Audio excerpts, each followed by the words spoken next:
Today ngayong araw magpaparesto tayo ng motor. Unang step, pumila ka sa smoke test. Habang sarado pa, kumuha ka muna ng insurance. Diyan sa paligid ng LTO, marami nag-o-offer dyan. 600 nga pala yung binayad ko dyan, pero nakatawad ako, ganagin 500. Pero pwede kang kumuha ng insurance kung saan mo gusto. Basta importante, accredited siya ng LTO. So tapos, pagkakuha mo yan, balik ka rin sa emissions test. Kung sarado pa siya dyan, patripan mo muna yung mga nasa paligid. Ang maganda dito, organize yung pila. Pagbukas ng pintuan ng kabilang daigdig, kung sino unang halimaw na dumating, siya unang papasok. Tapos, nanumber na nila yung motor mo. Pag may number na yung motor mo, pwede ka na munang umalis, dalhin mo sa LTO yung motor para ma-inspect.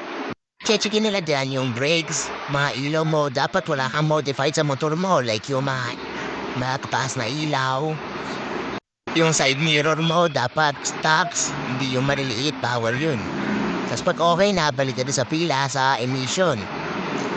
So, diyan ka na maghihintay, diyan ka na mag-uubos ng oras kasi tumatagal yung isang motor, almost 8 to 10 minutes.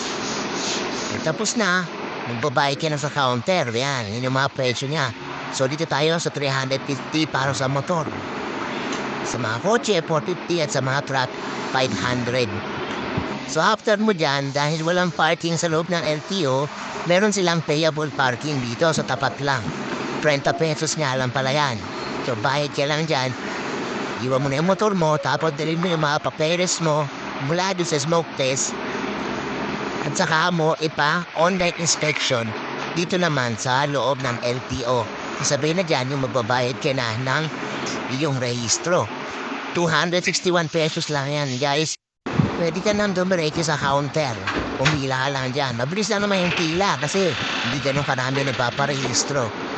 Pagkabayad mo, ayun, instant, meron ka ng bagong rehistrong motor. So overall, mabilis lang talaga. Sa smoke test ka lang uubos ng oras kasi hahaba ng pila dun sa medyo matagal yung smoke test.